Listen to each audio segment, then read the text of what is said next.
What up, what up? Hope y'all having a good day. This is Tony with YORUBADE.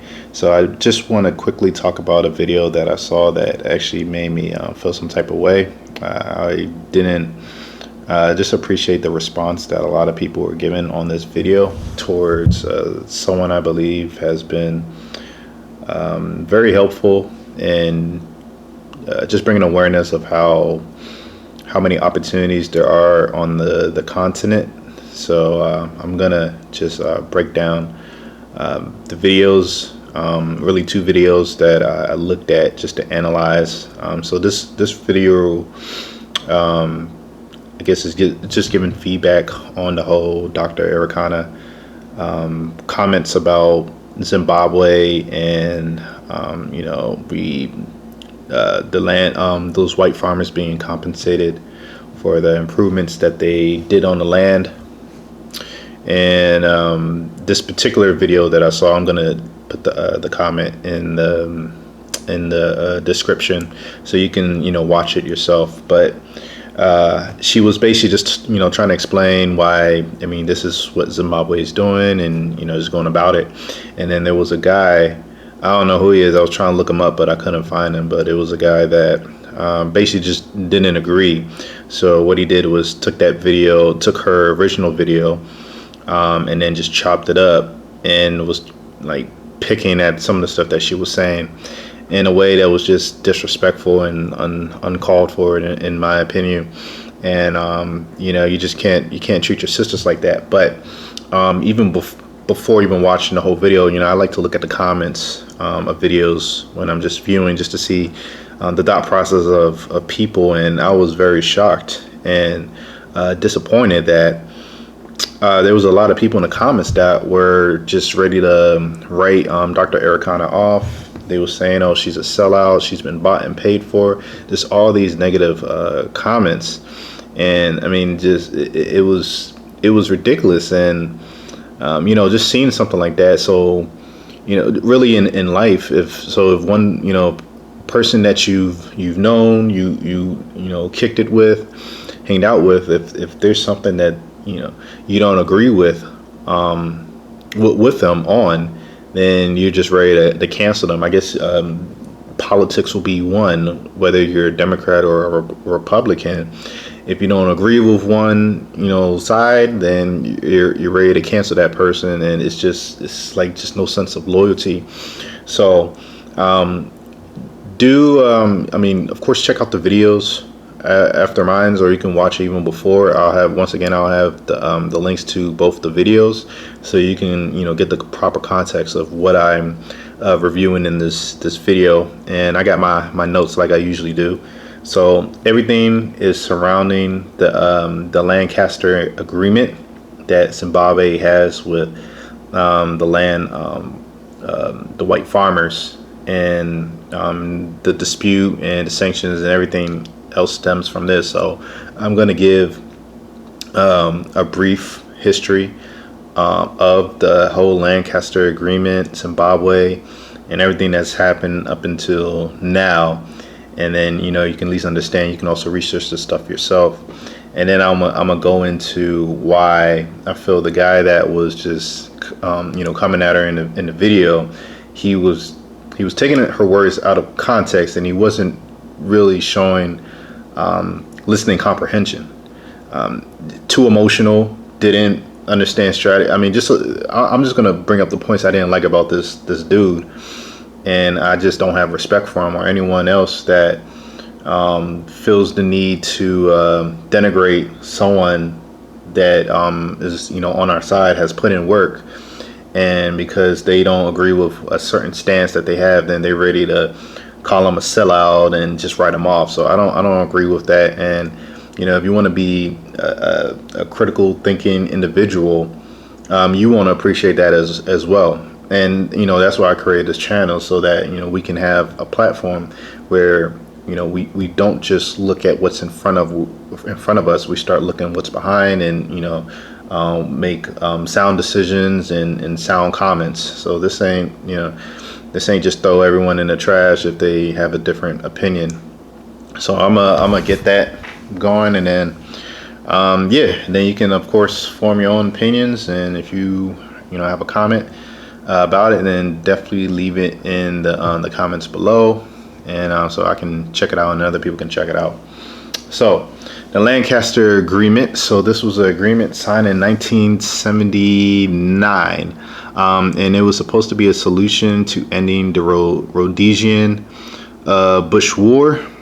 So the Rhodesian Bush War resulted from frustration about white people basically infringing on the natives' land, so the black people's land, and obtaining the best agriculture land for themselves. So basically, so you had the native people there, then you had the white people, believe it was coming from South Africa.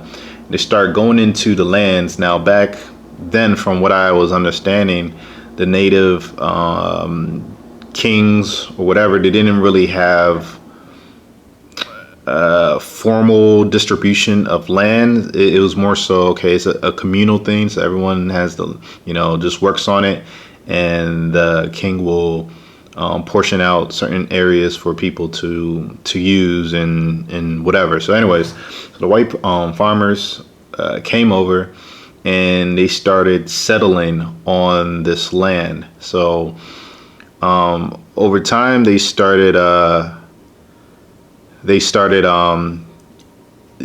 some type of they end up getting like the best land out of the whole countryside. So the best farmland. The other areas, they were like overused. The nutrients were out of the soil, and because black people were so packed in those one areas, it just wasn't feasible to farm. Meanwhile, they had an abundance of the best land, and they was making their profits, and they had black people working on it, but they owned it, and they was just controlling so much of the wealth. And of course, you can read more into that if you want to know even more specifics. So anyway, so the agreement was to indicate a 10-year wait before land compensation. So basically, so at this time, Robert Mugabe, he got in and he was trying to, of course, give some land to the black people. And this agreement that they had, it said that he won't do anything for about 10 years. And by that time, once the 10 years up, then he can do his compensation or whatever they decided to do. So with this compensation, I think Britain was supposed to match like half of it, so that they can get that going. Britain ran out of money, and Zimbabwe was just left holding the bag with no money. So obviously that's going to cause issues. Zimbabwe didn't have anything like that, so it just fell apart. So after that, Mugabe started instituting forced land reform without compensation. So he just started going in, and he was, taking the white people off the land, and he was. So this was the part that I wasn't too sure of. So there was reports that he would take the land and he was really giving it to the people in his cabinet, his ministers, corruption, and only a very small percentage was going to the actual black people. So there was already issues going on with that. So once he was forcibly taking the land from the white people, that's when the U.S. and the U.K. started putting sanctions on Zimbabwe. But I originally thought that it was just, I didn't understand sanctions like that, but I thought it was just on the whole country. But apparently it was on specific people that own this land. Like, so specific people that own the businesses in the land, the U.S. put sanctions on them. Now, once I learned this, and I was just reading comments from articles and stuff like that, they had the opportunity to still make money, Zimbabwe. So if you don't know much about Zimbabwe, it's just their currency, their economy is just in the ruts. Like nothing is really going good. But they had the opportunity to still make money in the private sector. And if you heard my videos before, the private sector is what's really going to empower Africans. It's not going to be the politicians that are currently there, a lot of them, or specifically in West Africa. It's not going to be these politicians. It's going to be us in the diaspora that have a plan to bring that economic relief in ways that bring value to the community and of course bring value to ourselves as far as our pocketbooks. So just the fact that they had the opportunity to make money. I mean, it was still rough, but it didn't have to be as hard as it was. The government, from what I was understanding, they took control of all the land, and state owned, at least as far as the farms, and they were just making it difficult for just the black people to really prosper. Now this part makes sense because I did hear about a lot of corruption that Mugabe was doing. So, on one hand, he was fighting for their liberation, and he won. Him and his party, I think ZANU F. I can't remember exactly, but once he got into power, this is when the corruption really started to happen. He was taking care of his own members. The economy wasn't really moving. Yeah, they had the sanctions on them, but it wasn't just private businesses flourishing like that. There was just systems, and the systems in place weren't strong, and just over time it just degrades the civility of the nation. So yeah, so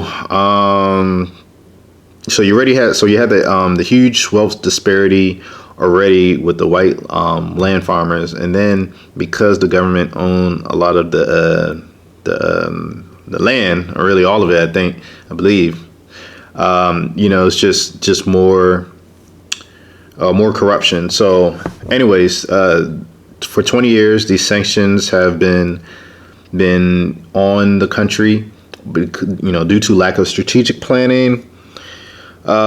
It just causes the current issues of poverty, desperation. It's not moving anywhere. A lot of Zimbabweans are running to like South Africa and surrounding countries because just nothing is moving.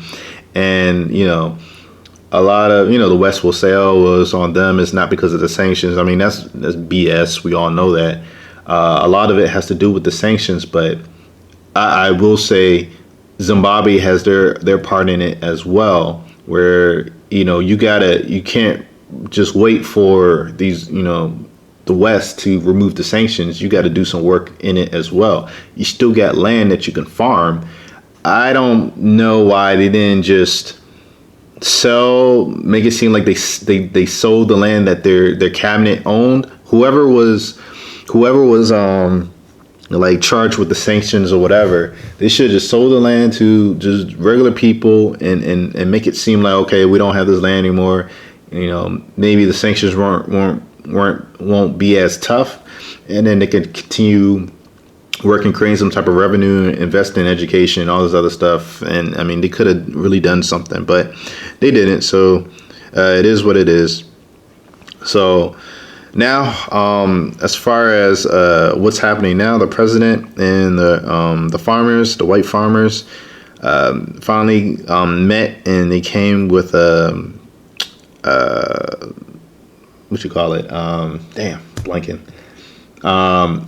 agreement. They compromised. They came with a compromise, a 3.5 billion compensation plan for improvements on the land, not the actual land itself. So this was something that the guy in the video, it seemed like he didn't understand that part, and what a lot of people are not understanding from what I've been seeing in these videos is white farmers are not getting compensated for land being taken away from them. It's only if they actually built on that land and made some type of improvement. So they're not getting compensated for the actual land itself. They're getting compensated for if they built a house on there, whatever. That's what they're getting compensated for, because that's what was in the Lancaster Agreement. And that's just what's in there. Now in the video, the guy did say, well, the British, they broke their side, and so why should we honor our side? And I'm going to get into him, but that is what you call playing checkers instead of chess. And I think something you should know when it comes into business or doing some type of deal or whatever.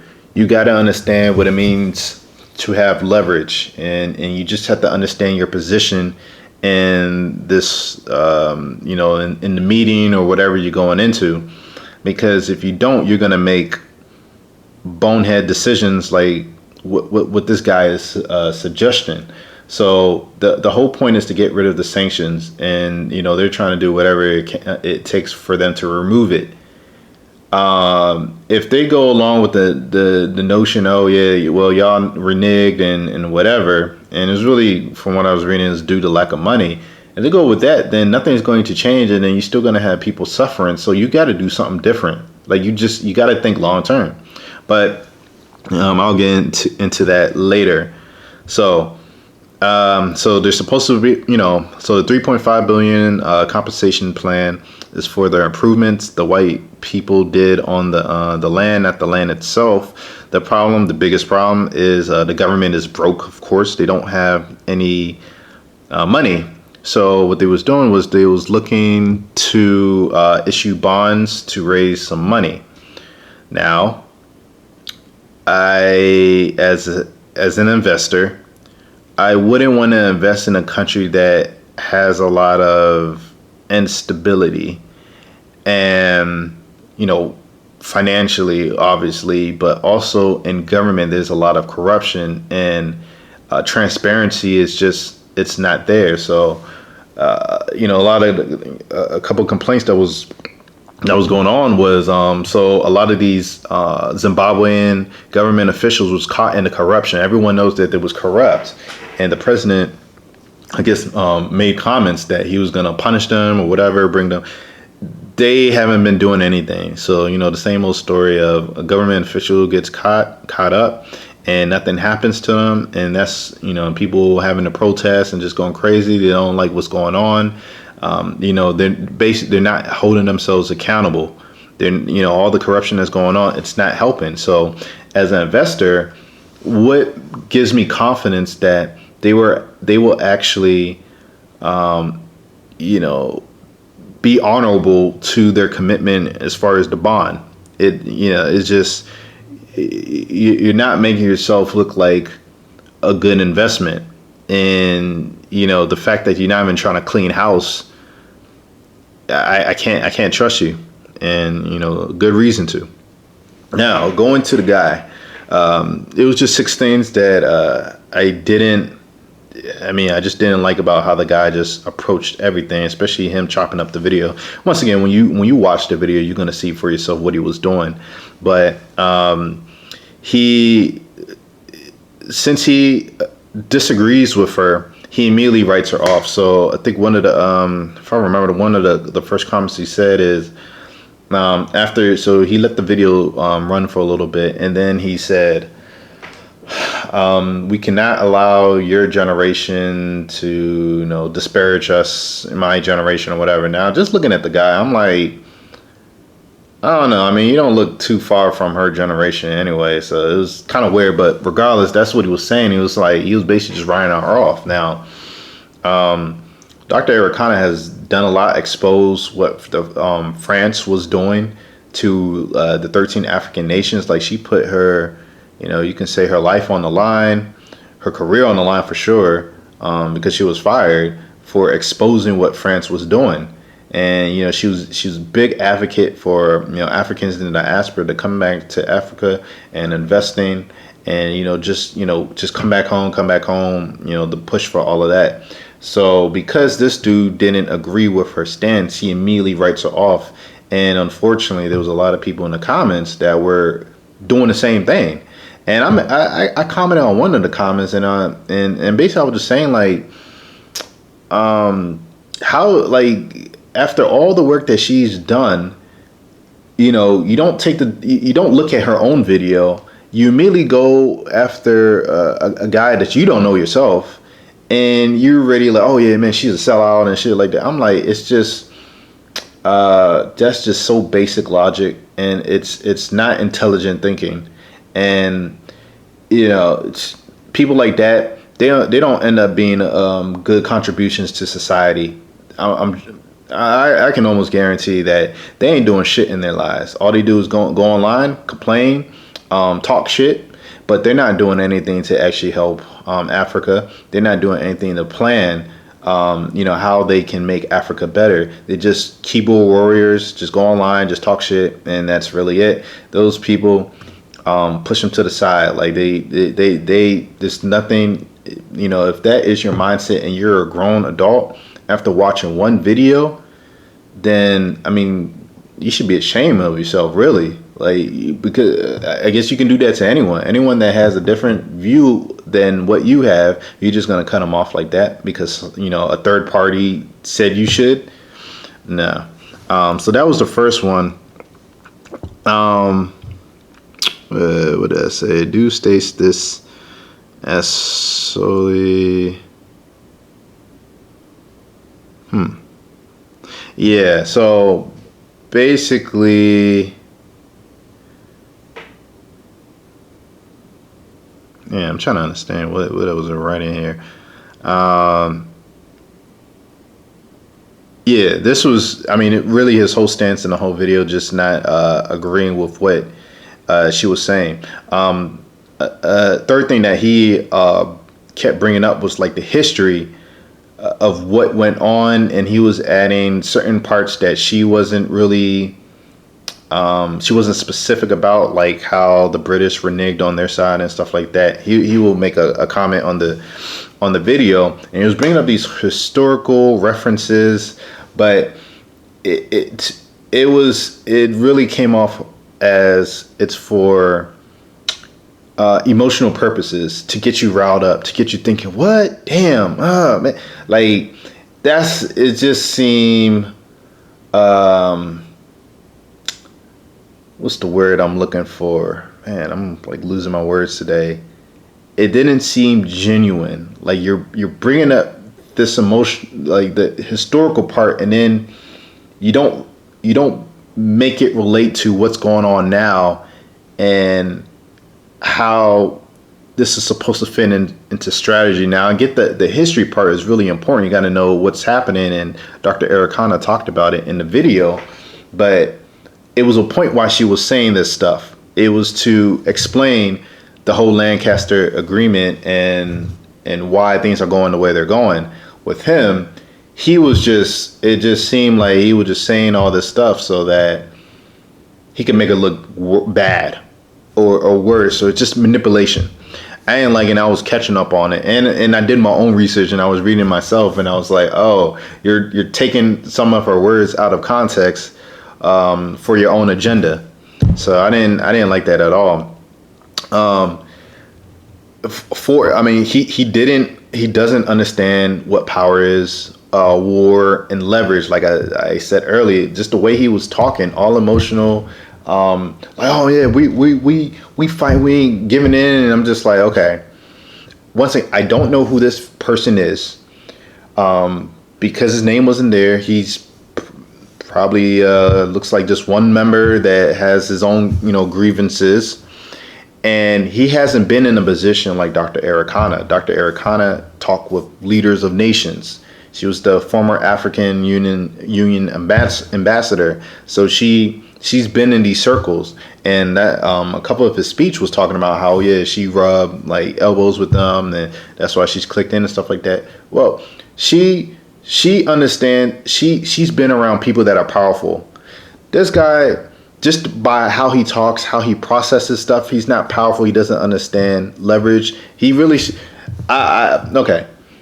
I would say, you want to focus read a book like the 50 Laws of Power, and just understand how wars are won, leverage, stake in the game. Like, understand how this stuff plays out. If you really want to do something amazing, if you want to, just be successful, understand how you win battles, or and it will make your life so much easier. The way this guy was talking, it was like, I don't even want to mess with him. He's too much of a hothead. Someone that just flies off the cuff because they don't agree with what someone else is saying, and it's just like no, it's too messy, too messy. And in this whole rant, he never came up with any solutions. And I remember I had to play it twice to see, okay, he's bringing up the historical part. He's talking about how he's angry. Where are the solutions? He didn't come up with any of them. Dr. Arikana, in her video, if you listen to her, she talked about the historical part, and then she talked about where they're at now, and then she talked about why they're doing what they need to do.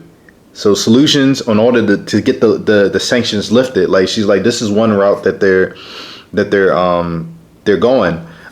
He was generalizing everything. She was saying as or really her as a person as insignificant, calling her the old generation. They need to be done with. Once this woman has put in more work than his ass. If you don't like what she's saying, then you come correct respectfully or whatever, and just say, this is where I don't agree. This is where I at least try to educate and spit my reason. This dude was just like irate, challenging. I'm just like, no. For you to be talking to a sister like this, I mean, I can't respect you. You're not a man. Like, to talk to a sister that put in the work, got fired. It was all in public. Everyone had her back. Still trying to promote Africans. Trying to go back to the continent, and you just coming out like you somebody special. It's just like, nah. Like, nah, you ain't shit. People like that, nah, you can't ride with people like that and expect to really go far and make good connections that are sustainable.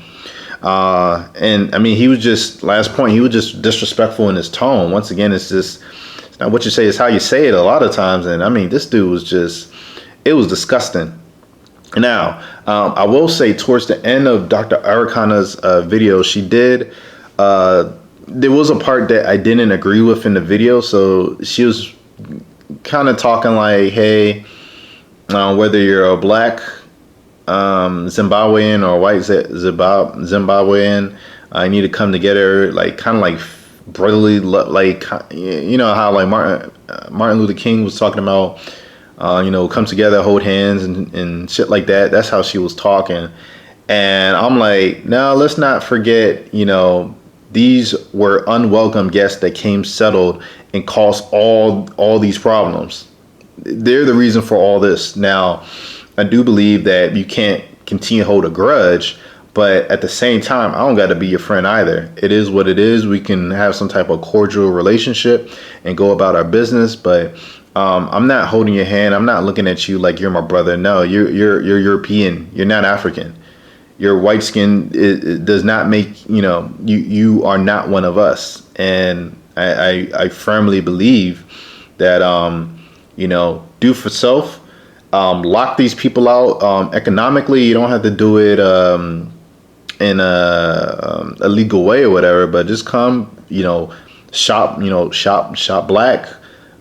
Do whatever you need to do where you support your own communities and you don't be supporting these white people. So I'm not about that whole, let's just be friends and let the past be done away with. And nah, like, no, I'm not about that shit. And I think my generation and even the generation I guess will be after me are on the same wavelength. Like, no, we're not doing that game. It shows it doesn't work. We're not, trying to be buddy with you. Now, we really don't like your ass, and we're pretty clear about it. So that's the one part that of her video, Dr. Arikana's video, that I didn't like too much. The biggest thing that really irritated me was that a complete stranger, this guy, came and was so he easily convinced people to drop her. And that shit is dangerous. Like, we're all going through, we're all trying to come up with the best solution so we can get out of the position that we're at. You got informants, you got people that are put in place to break up, positive movement of black people. And the fact that this dude can easily come in, just say some shit, twist some words, and many people were able just to were like, oh man, I knew it was all like this and shit like that. Like, you just waiting to find some error that you feel is enough to just cancel someone. You weren't for the movement in the first place. If you don't got that if you can't be there in the thick or the bad times and the stressful times and the uncertainty and stuff like that, then don't waste your time trying to be on this tip. Let the other people do what they need to do. And it was a sad sight to see, just these comments, and these comments were on the poster of the video. She's Nigerian, so there's African people, excuse me, commenting on it, and it was just like, damn. So that's just how it is. Like, you're ready to toss someone away. I wasn't feeling that. What else did I want to say?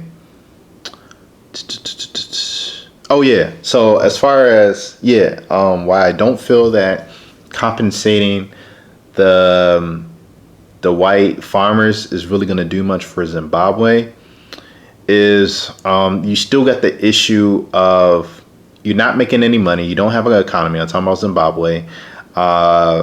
Refuse at being transparent with what you're doing in government. You're not really telling the people what you're doing. You're just making moves. And then at the same time, I saw some reports recently that they've been harming protesters, and it's just a mess. You have unqualified personnel in positions of power, because just look at the state that you're at. You're not making any type of progress. You don't got the right team in there. It's been 20 years and you like nothing, like and yeah, just the corruption. So for someone to invest in you it won't be a wise investment. So the next, like, they can't even get loans from anyone, apparently. It really should be African nations that should come together and provide resources, but they can't even do that. The South African government can't even do that, and that's where the guy was talking from. But the fact that you can't get loans, you're not doing anything to improve the economy. You're not working with private investors. You own all the land.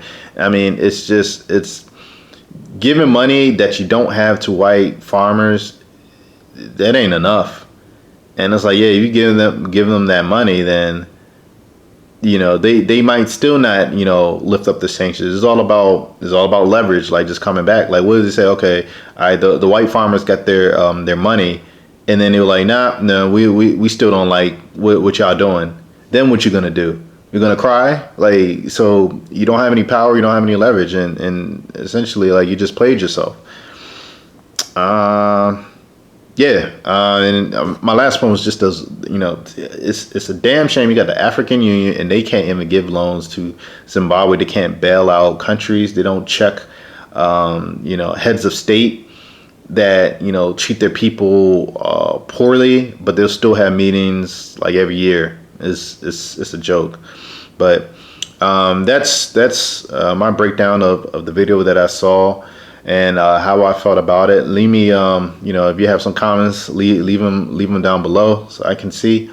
And I don't know, maybe you all see something different, or maybe you feel that Arikana should be canceled. If that's the case, I would love to know your points on why. So about to end this right here. I appreciate y'all listening, and see you on the next